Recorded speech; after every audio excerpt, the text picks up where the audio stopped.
Hello, ladies and gentlemen. This is the Mystery Writer speaking, and welcome to my review of In a Violent Nature. This movie first came to my attention when it was released at this past year's Sundance Film Festival, where it was met with rave reviews. The idea of a slasher film, told from the perspective of the killer, newly reanimated, immediately drew my attention. But then, suddenly, I was perplexed by how critics seemed to enjoy this movie more than audiences. I believe that Dr. Wufila on Twitter best summarized this general audience feeling toward this particular movie as endless walking and cheesy dialogue, with the occasional kill. But it did not dissuade me from watching this movie for myself and coming to my own opinion of it. So, what is this movie about? As previously stated, it is about a newly reanimated corpse by the name of Johnny. 70 years prior, he was but a boy, mentally slow,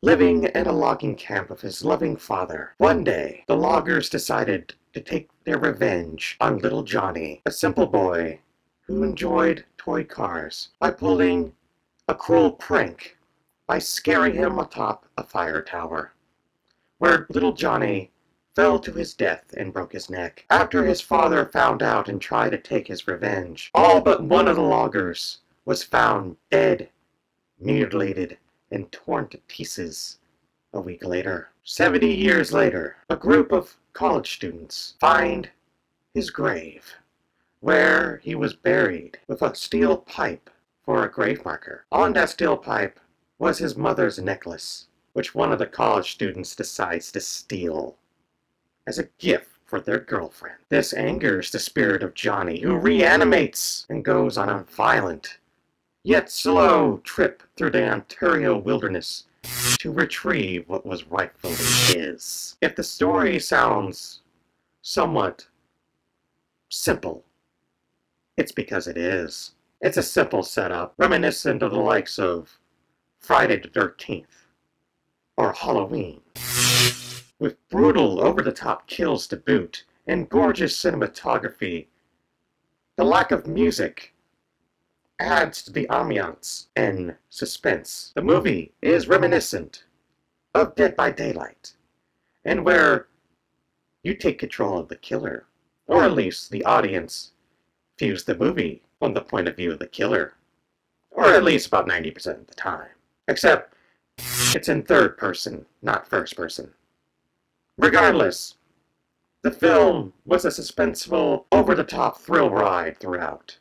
Sure, Dr. Wufila does have a good point. This movie is not for everyone. It is slow. Some people may even find it boring. And yes, the dialogue is in fact quite cheesy. But I believe this was purposeful, because it is reminiscent of the level of acting seen in early slasher films such as Friday the 13th or The Burning. Yes, the dialogue is distracting, and yes, the movie is slow. But all in all, the movie is a joy, with some of the best horror movie kills I have seen in a long time. With the gorgeous nature shots of the Ontario wilderness, gorgeous sound editing, and a final girl that you truly feel sorry for even though you don't know much about her character. The ending, while it does drag on for far too long, does leave you with a question: is Johnny satiated?